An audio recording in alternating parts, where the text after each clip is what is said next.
تو وہاں جا کر اس نے اس کو چیر پھاڑ کی مار ڈالا، اس کا خون بھی نہیں پیا، اپنا کام کیا اور چلا گیا۔ آپ اس سے اندازہ لگاتے رہے کہ گستاخ رسول کی بدبو جانوروں کو بھی آتی ہے، اور یہ بھی آپ اندازہ لگاتے رہے۔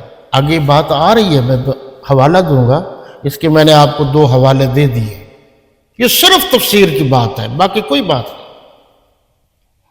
کہ آپ صلی اللہ علیہ وسلم کی بد دعا رکی نہیں، شیر نے دیکھا تو جو جن کے خلاف بد دعا نہیں تھی کچھ بھی نہیں ہوا، جس کے خلاف تھی وہاں سے وہ بدبو آئی نا اس کو، اور وہ اس نے کام کیا، خون بھی نہیں پیا۔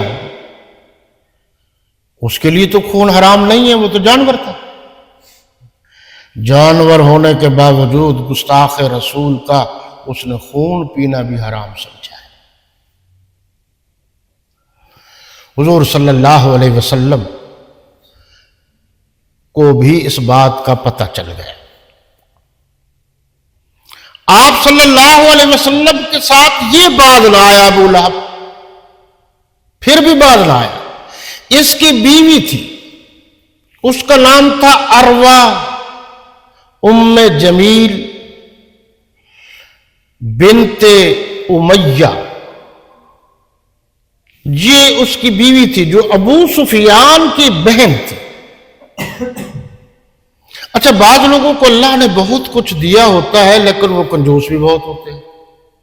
یہ ام جمیل اس دور میں جاتی تھی جنگلوں میں، وہ سوختہ لکڑیاں، یعنی وہ جلانے والی لکڑیاں جو ضرورت کی ہوتی تھی وہ چنتی تھی، اور وہ بڑے عجیب و غریب طریقے سے، اگر آپ نے کبھی غور کیا ہو تو یہ ہمارے شمالی، یہ جو ہمارے گلگت بلتستان ہے، شمالی علاقہ جات ہیں سب، اس طرف جو خواتین ہیں وہ جو لکڑیاں چنتی ہیں تو ان کا ایک طریقہ کار ہے، وہ لکڑیاں پیچھے ڈال دیتی ہیں اور وہ رسی یہاں ماتھے پر ڈال دیتی ہے، کچھ وزن تقسیم ہو جاتا ہے، وہ بھی ایسے کرتے تھے۔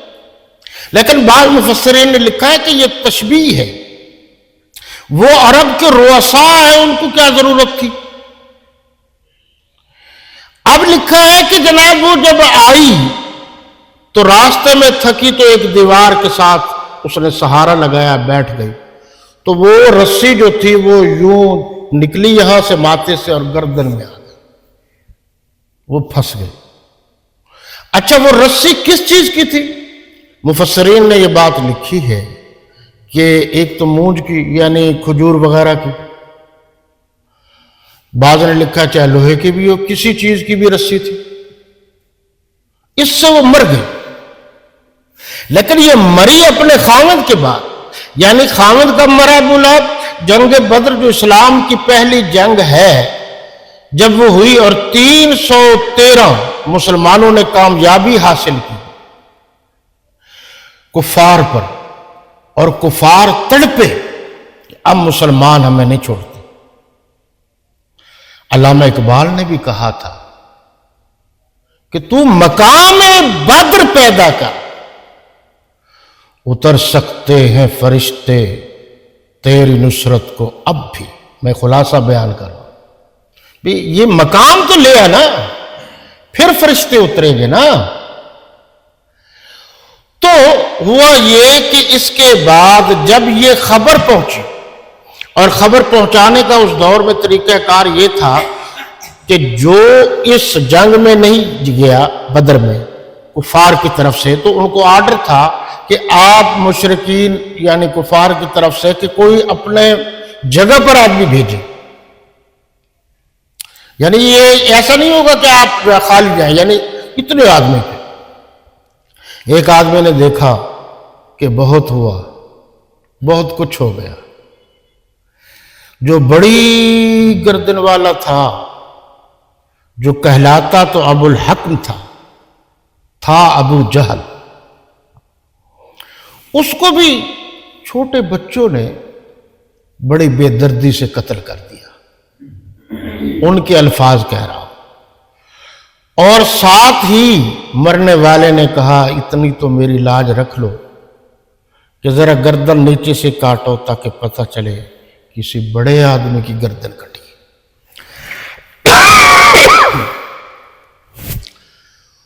تو وہ جو اس جنگ میں شامل تھا وہ واپس آ رہا تھا اجڑا ہوا، اس کے پلان جو اونٹ کے اوپر پلان رکھتے ہیں اس کا رخ الٹا، اس کے بال بکھرے ہوئے، کرتا پھٹا ہوا آیا۔ اس وقت ابو جہل خانہ کعبہ کے دروازے کے ساتھ ایک لوہار بیٹھتا تھا۔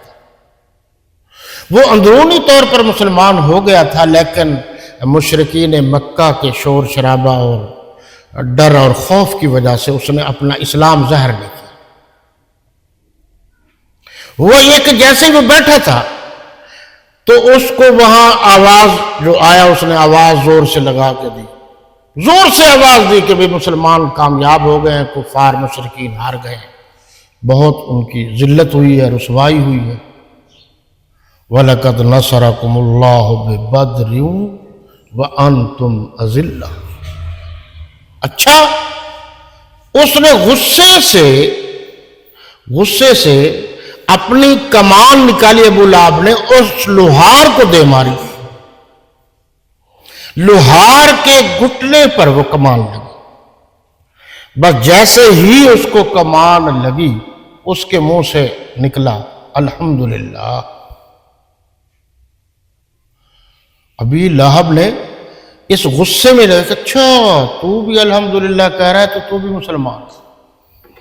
بالکل ابو لہب کی اسی جگہ پر ایک پھوڑا نکلا، طاعون کا پھوڑا کہتے تھے، اور عرب کے رسم و رواج میں چھوت چھات کے سلسلہ تو تھا، یہ بیماری ہمیں نہ لگ جائے، ہمیں نہ لگ جائے، ہمیں نہ لگ جائے۔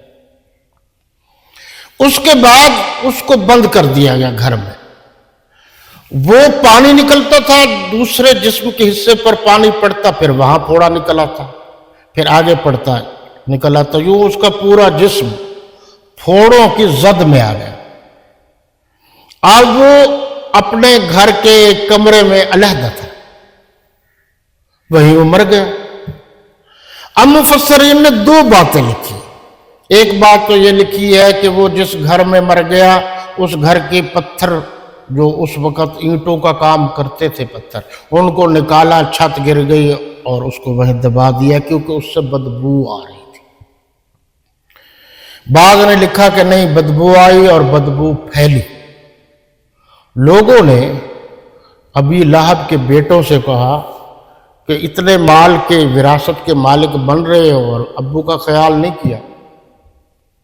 تو انہوں نے اس دور کے کچھ لوگوں کو بلایا، انہوں نے مضبوط لکڑیوں سے ایک کھڈے میں گرایا اور اوپر پتھر ڈال دیے۔ یہ گستاخ رسول کی صورتحال آپ کے سامنے آ رہی ہے اور اس کو یاد بھی رکھنا۔ وہ یوں مر گیا، ام جمیل یوں مر گئی۔ حضور اکرم صلی اللہ علیہ وسلم کو اللہ سے پیار تھا اور اللہ کو میرے نبی سے بڑا پیار تھا، تو اس صورت میں یہی منظر کشی کی گئی ہے۔ تبت یدا ابی لہب وتب، ابو لہب کے ہاتھ ٹوٹے اور وہ ہلاک ہو۔ یہ یاد رکھنا، یعنی ایک بات یہ ہے کہ ایسا ہوگا نہیں، اللہ نے فرمایا ہوگا نہیں، ہو گیا، یہ خیال رکھنا۔ یعنی جو اللہ کے نبی کا گستاخ ہوتا ہے اس کی سزا کے لیے کافی لمبا چوڑا ٹائم نہیں دیا جاتا، اللہ برداشت نہیں کرتے، بس اس نے گستاخی کی ہے اور اس کی کلیئر ہو گیا کہ یہ گستاخ ہے تو اللہ نے سزا دے دی۔ ما اغنى عنه ماله وما كسب، نہ تو اس کا مال ہی اس کے کچھ کام آیا اور نہ وہ جو اس نے کمایا۔ یہ قرآن مجید میں نے آپ کے سامنے اس لیے ہی رکھا کہ آپ خود ترجمہ دیکھیں، آپ کو شوق پیدا ہو۔ میں تو زبانی سنا دوں گا ترجمہ، آپ کی توجہ رہے، نبی قرآن نے یہی کہا ہے کہ اس کا مال اس کے کام نہ، وہ مال سونا، قیمتی اونٹ اور بہت ساری قیمتی چیزیں، اس مال نے اس کو نہ بچایا۔ اور یہ بھی کہا گیا کہ جو اولاد کی کمائی ہے وہ بھی باپ کا مال ہوتا ہے، تو وہ جو اولاد تھی اس نے بھی نہ بچایا۔ سَيَصْلَىٰ نَارًا ذَاتَ لَهَبٍ وَامْرَأَتُهُ، اور جلد بھڑکتی ہوئی آگ میں داخل ہوگا۔ کون؟ جس نے اللہ کے نبی صلی اللہ علیہ وسلم کی توہین کی تھی، ابو لہب۔ تو فیصلہ ہو گیا نا کہ کافر جنت میں نہیں جائے گا، نبی کا گستاخ جہنمی ہے، جہنم ہی جائے گا۔